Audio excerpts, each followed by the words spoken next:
Good morning. Janae here from Family Holistic Practices, Postpartum Doula Services. And I am taking a break from my ride to come take a walk at the park. So I'll turn you guys around here. It's really pretty. I'm going down to the river just briefly for a moment. And I wanted to come on here and talk to you. Before I start, I do want to say that I will be talking about at least what I believe is a very sensitive topic. And it is of the things that happen sometimes in the delivery space, in hospitals. And first I want to say that I have a great appreciation for our medical field and medical doctors, what they do, nurses, all the people in that area.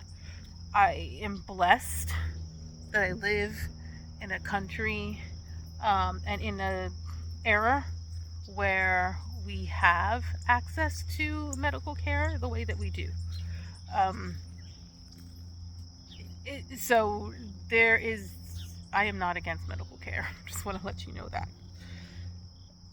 What I am going to talk about, though, is some things that I find quite unfair and that happen to women who are in the delivery space. This just feel really wrong.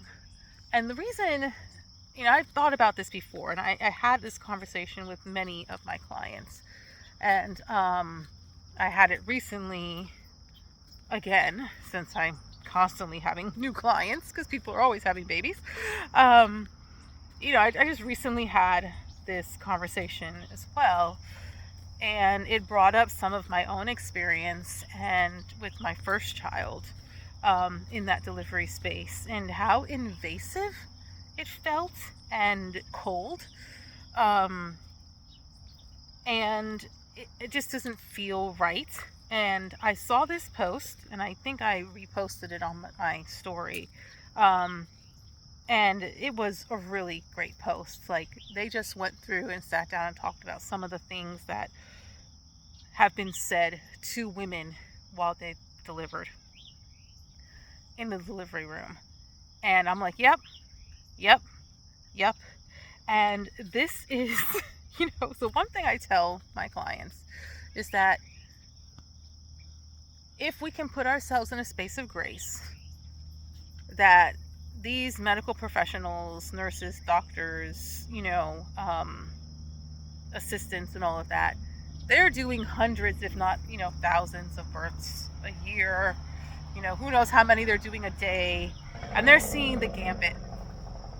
So they're seeing really complicated, really hard births, some that don't end well. And then they're also seeing some that, to their eyes, this is very easy, no big deal, because they're looking at it from their perspective, and their experience and their knowledge of doing this all the time. What is missing is understanding that a woman in this position, a birthing person in this position of having a child, if it's their first time, it doesn't matter how many times you've delivered a baby. They've only done this now, and they've never done it because they're in the midst of doing it. It is the most beautiful time for some people, but it's also scary. It's also hard. It's also one of the toughest things that your body has ever done and ever will do, is giving birth, whether it's naturally or, I ended up having C-sections or C-section. And medical care should be caring. We should be building up these women, encouraging them, saying things like, you've got this, I'm here to help you, I've done this so many times, this is going great, I know this is scary for you, but you know what, I'm here. And I'm going to help you make sure that this baby is delivered as safely as possible. Being encouraging, uplifting, upbuilding, motivating, instead of deriding patients. So I will talk about my experience, and then very heavily redacted.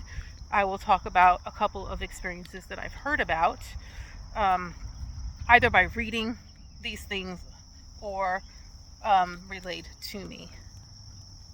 So, my first child, this was many years ago in another state. When I went to deliver her, it was not the best experience. I wanted a natural childbirth. I really did.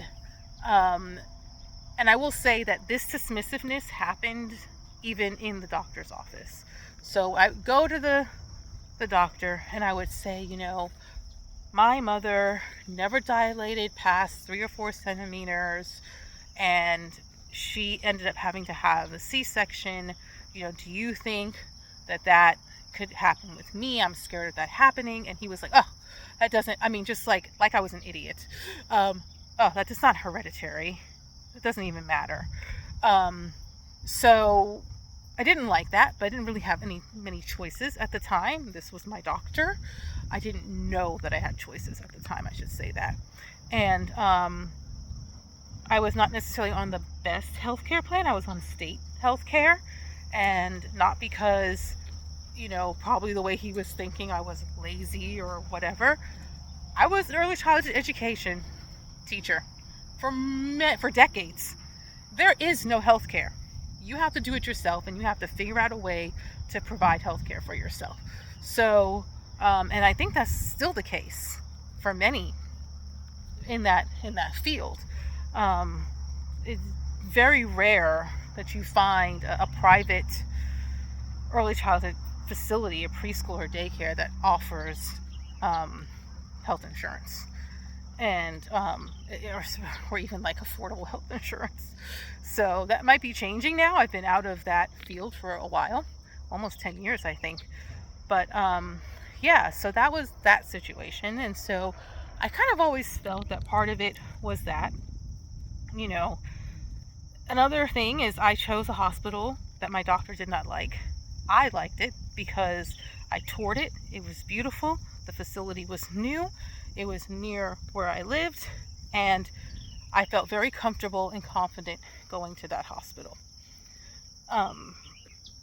He was not happy about that, and he made it clear that he wasn't happy about it. So when I went into labor, it was during Hurricane Wilma, I believe. And so, whoa, it's a little slippery there. And so the drop in barometric pressure caused me to go into labor. I started dilating, and I went in.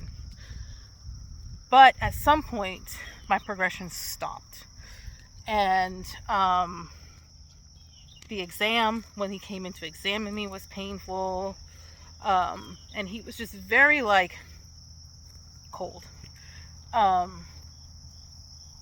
That's the only way I can describe it. He was very cold. I just didn't feel comfortable, and it was almost like he just wanted to get this over with already.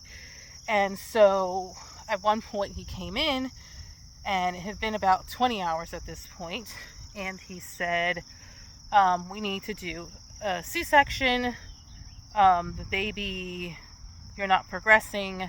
Can't remember exactly everything else he said, but the baby could end up having its first bowel movement in the womb, and you're running out of amniotic fluid and all the stuff, which was fine. And I was still hesitant because in my mind I was just really hoping to have a natural birth.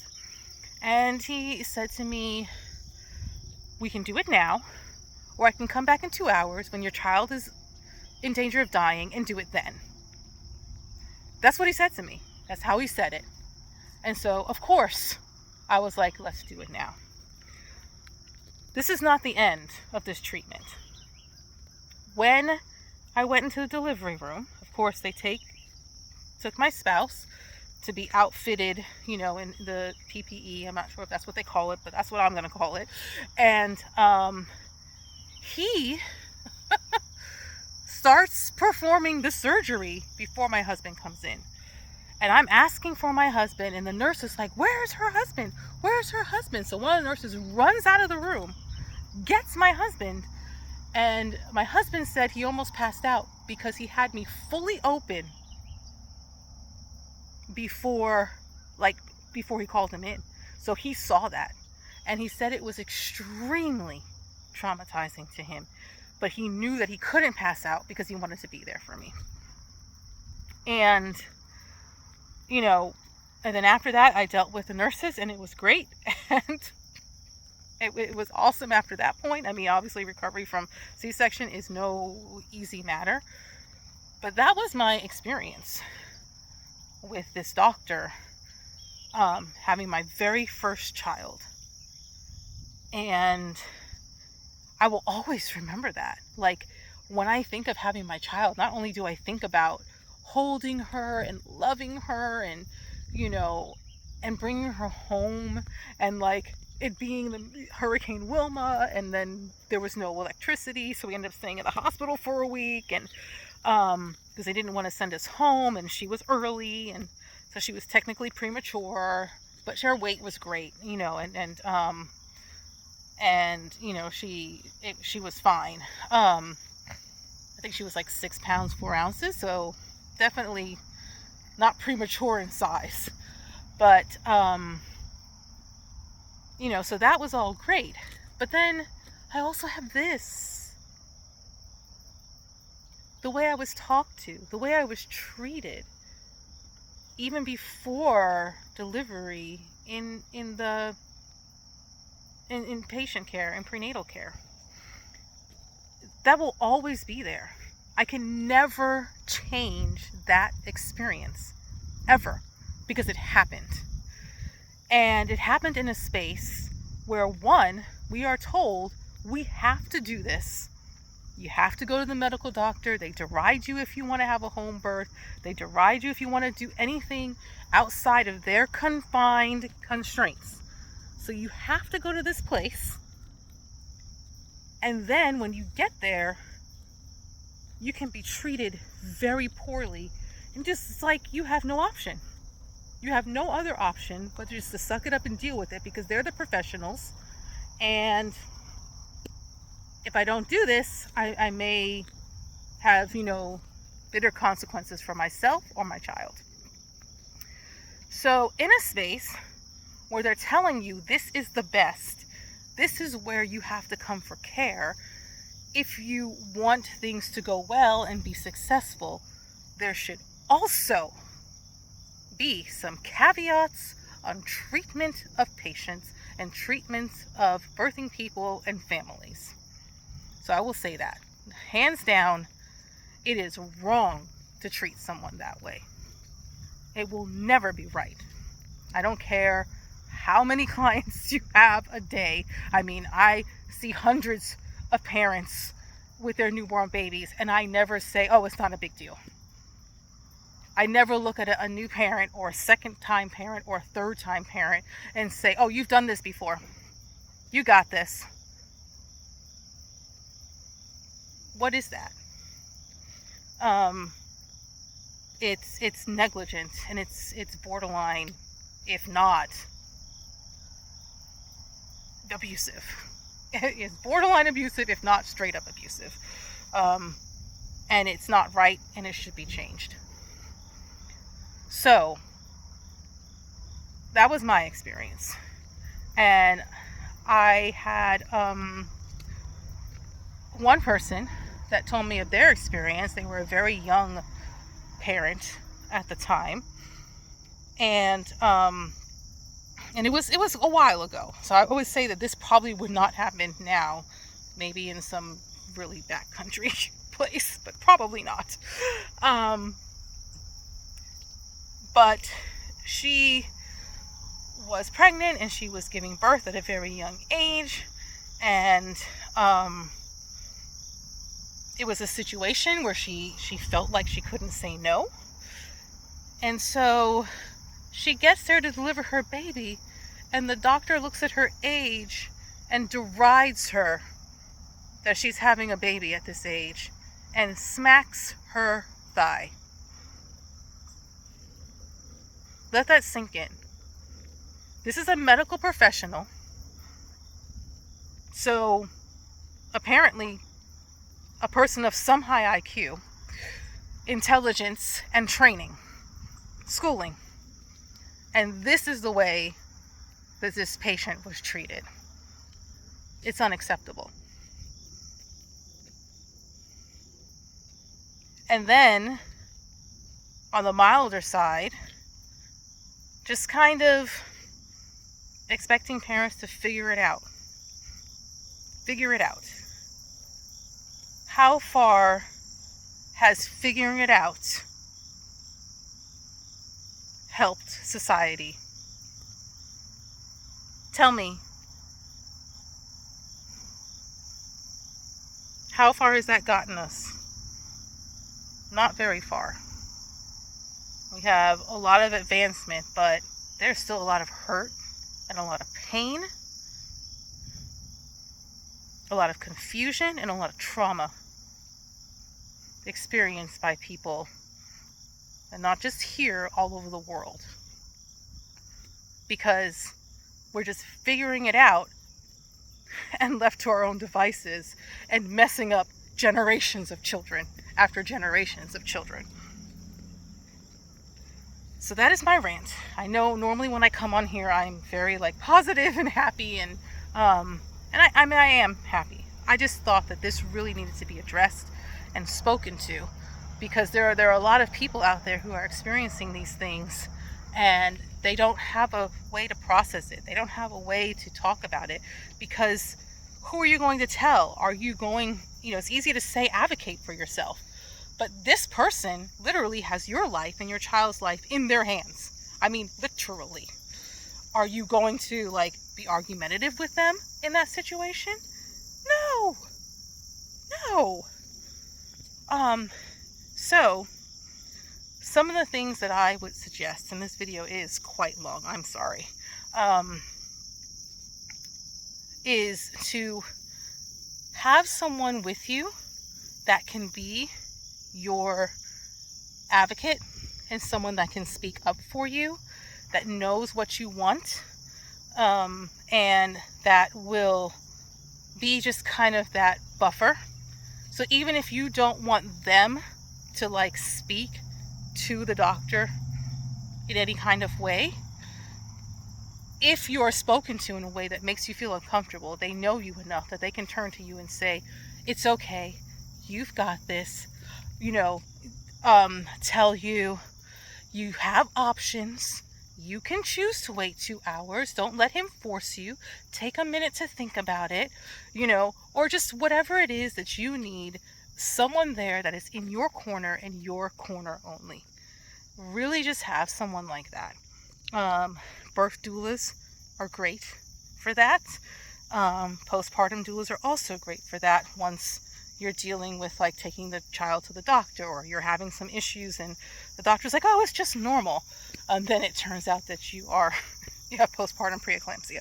And so there's just so many things in this space where having an advocate or having someone that can speak for you in these times can be very, very important, especially where you as the parent don't want to be that voice because you're in someone else's hands.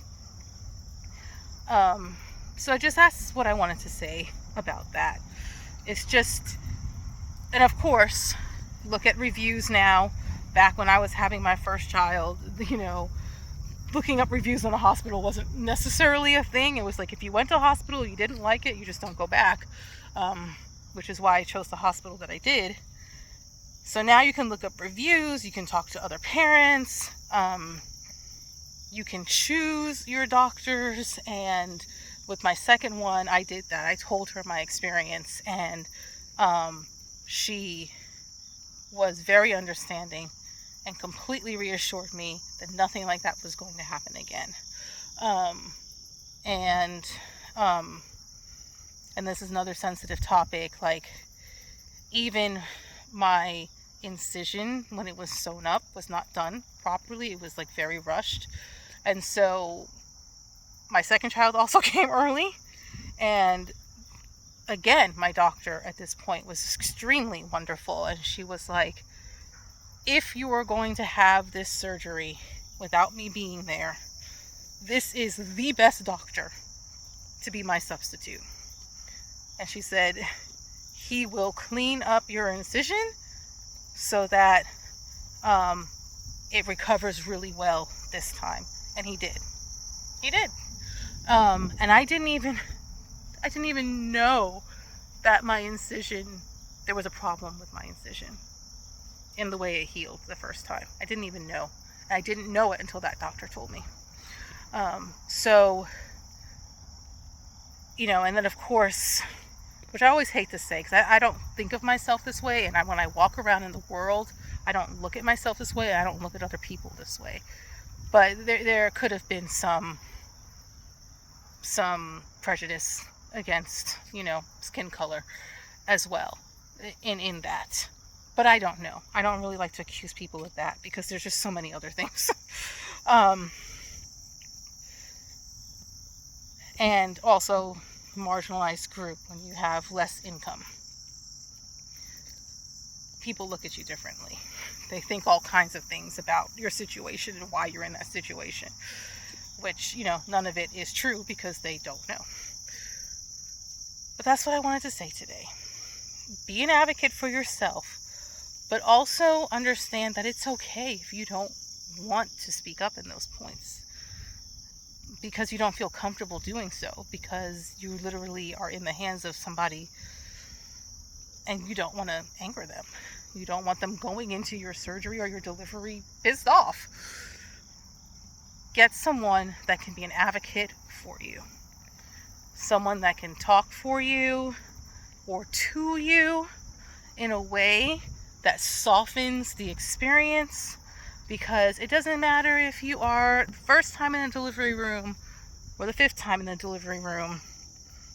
This is the first time you're having this child with either 0 children before, or 1 children before, or 4 children before. So, and our bodies change over time. And the way we react to pain is different.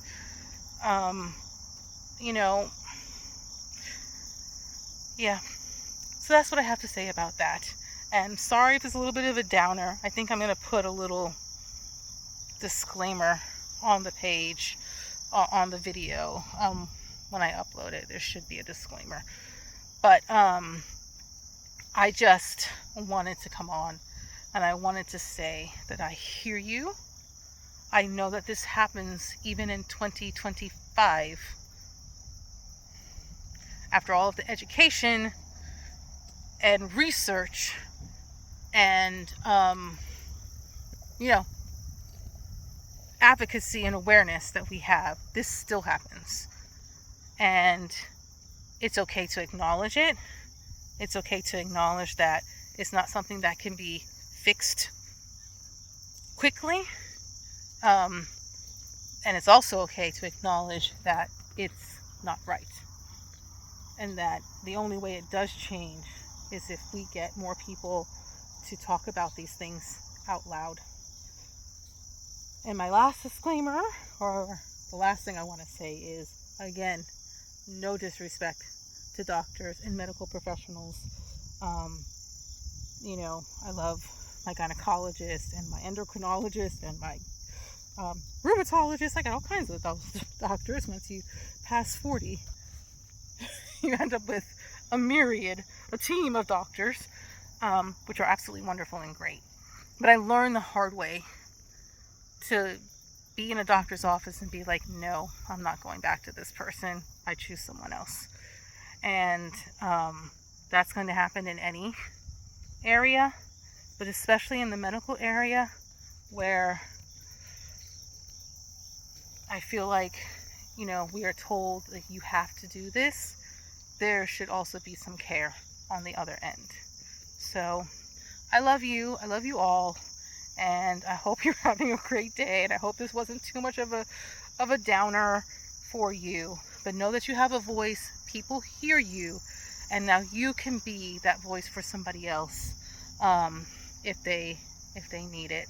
And if you're going into this, that it's okay to feel like, I don't like the way this person is talking to me. And so you bring somebody with you, or you tell a nurse or something, or tell whoever If it's a nurse that's talking to you that way, you tell the doctor. So, you know, you just find a way to let your feelings be known, and know that they are valid. And for me, as long as I'm respectful in the way that I express how I'm feeling and my boundaries, I feel that that's okay. So again, long ending. Bye. Love you.